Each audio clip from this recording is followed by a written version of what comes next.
What is up, guys? Orbital-Pilot back here once again in the world of Warthunder. This time taking to the sky in the J2M3. A highly controversial plane, and a lot of the ways it really makes sense why it is. So first things first, starting off at around 5,000 meters, diving on a Spitfire, makes the right decision and pulls under. Now, in the last video I said I didn't really like these cannons because of the low velocity and fire rate, and that's a perfect example of why. If I was shooting something like Hispanos, maybe even the German cannons, he might have been dead. However, the lack of fire rate, just there's too much space in between each bullet, and it's just not able to hit the Spitfire. So it's a perfect example of why, but you're going to see a little bit later on why they're also really, really decent if they actually hit. So the J2M3, this is a plane where you get an air spawn against not just a team, but a whole group of British and Americans that get zero air spawn, that have to take off from a runway, not even far away from the main battle, and try to climb up past you. The J2M3 climbs extremely well. This is this is my second match out, and I unlocked it a long time ago. I just never flew it out. But as we can see here, diving on F8F, there's nothing these guys can do. This guy's going to turn away from me. That's the correct decision. But there's no way for them to get above me. And when American planes or something like a Tempest doesn't have the altitude on you, it's really, really hard for them to go and fight. And I think that's part of the reason why some people hate the J2M3 and why a lot of people see the Japanese as kind of OP. First things first, the teams are amazing and very, very rarely lose. They get that air spawn on a ton of maps, which means they're above the enemy, like, I don't know, probably a good 75 to 90% of the time, especially if you go and purposely climb. And the later tier gets a ton of cannon ammunition. As we can see, I've already shot quite a bit of rounds, still 748 rounds left, and that is really, really amazing. So, yeah, that's just part of the reason why people see a lot of Japanese planes as OP. Now, where the Japanese kind of get things a little bit level on the playing field is that a lot of their planes, in my opinion, are severely over-tiered. Not specifically this one. This one is just fine. In fact, if it took off from something like a carrier or a base, I think it would be quite well balanced, and truthfully. But as we can see, that AD2 tried to turn into me. Wise decision for him, he was not able to get guns on target, and I took him out fairly easily. Now the F8F had the advantage. He had speed, and he was going towards his base. He should have kept up with that. For some weird reason, though, he turns into me, and I light his fuel tank on fire. Yeah, I have no idea why that man turned back towards me.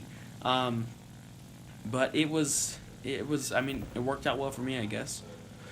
So, talking about kind of the Japanese, and this is around the 5.0 to 6.0 BR. I'm really, really pushing on with this discussion. Part of the reason and part of the problem that develops from having the Japanese planes just butcher the Americans and British most of the time. First things first, it's really not that historically correct. Don't get me wrong, the Japanese had their times.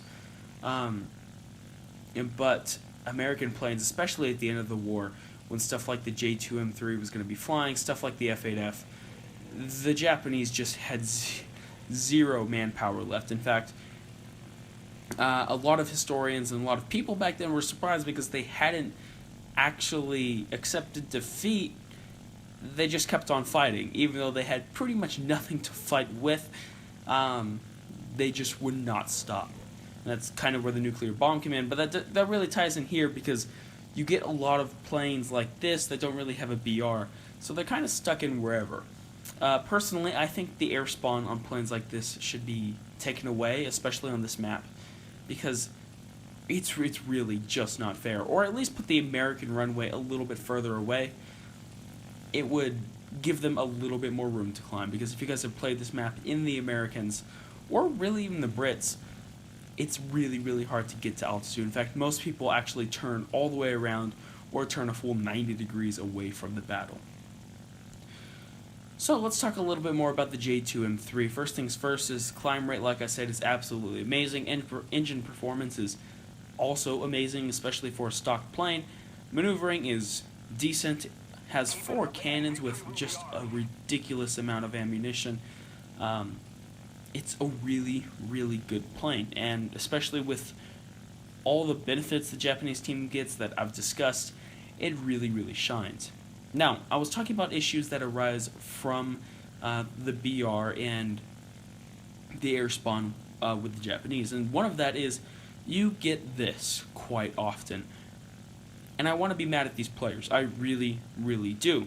I hate people standing around their runway, but if I was in their position, I would probably go and do the same thing. You're put into a match, let's say you're put into the match fairly late, 2 or 3 minutes. The Japanese are already at 4,000 meters.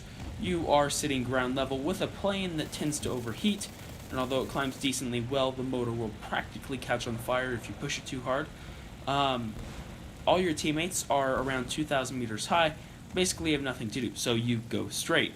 You dogfight a little bit, but you're outmatched, of course, because you're facing the Japanese, and you turn back around being tailed by the entire Japanese team.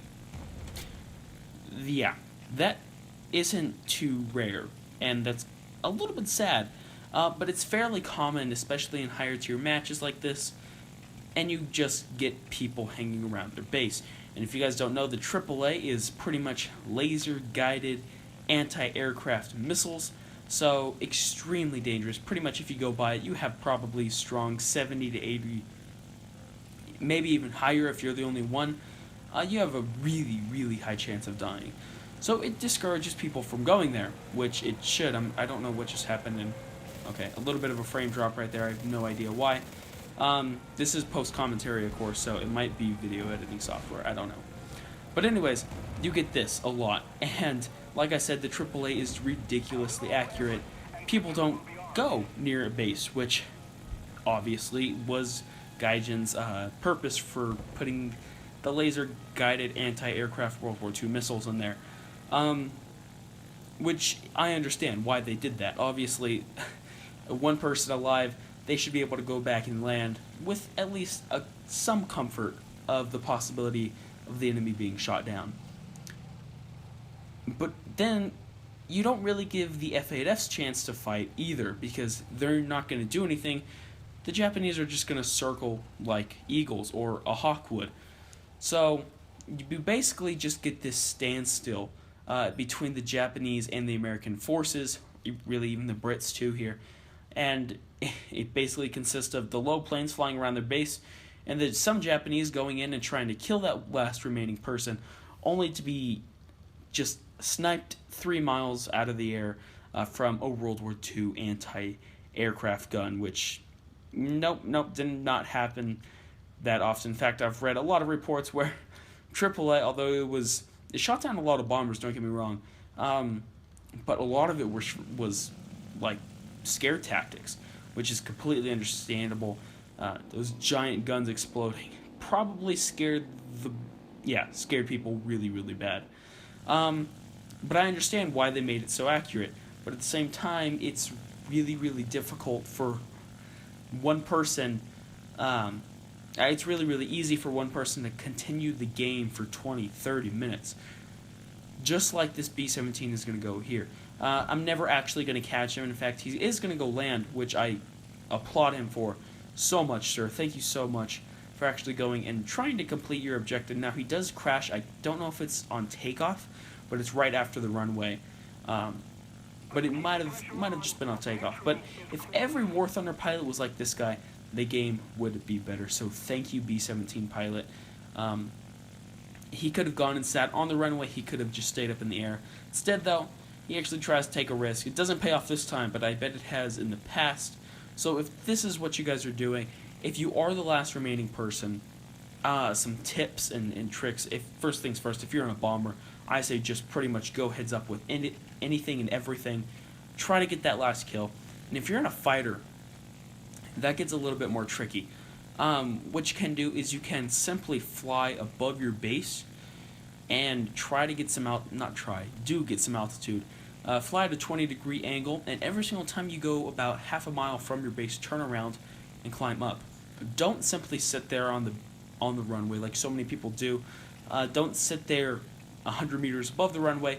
Try to get some altitude, and you actually may catch a lot of people off guard, especially if you get that 3,500 meter range in altitude. You can come back and kill a lot of people who don't expect you to be high at all. Not to mention, you get that RP. You're far better off dying and entering a new game and grinding out that plane you're working on. It's just far more simple for you, and it's way less of a headache for the enemy team. So guys, I want you to write down in the comments below what you think of the current Japanese meta, the air spawn, the BR. Let me know, do you think they're OP like a lot of people say? I just personally think that their planes fit into the meta of the game really well right now. Not to mention, they do get some controversial, I guess, discussions you could probably say people get into about their spawning altitude. That probably needs to be fixed. I think all planes should probably take off from the runway. If you have to take off from the runway, the enemy has to. Also, that just makes sense. It's fair. Naval-based planes have to. So these guys should too. So guys, yeah, let me know in the comments below what you think of the Japanese planes. And if you guys have any requests or anything, I know you guys posted some in the comments for the past, 5 or 6 days. I am working on those. It might take me a little bit longer for the specific request on like tips and tricks on certain eras and certain planes, because I do want to actually have facts and statistics on those videos, which should help you out quite a bit. Not to mention footage that actually relates to the thing I'm talking about. So it may be a week, a couple days at least. I am on finally fall break now, so I have the next 3 days, which I plan on getting quite a bit of content recorded, so that should be good. But guys, thank you for watching. If you're new here, hit that like and subscribe button. We actually passed 300 now, so thank you guys so much for that. And yeah, let's try to hit that 500 mark. We're getting pretty close, guys. So until next time, guys, fly safe. Don't camp at the base, and I will see you guys next time.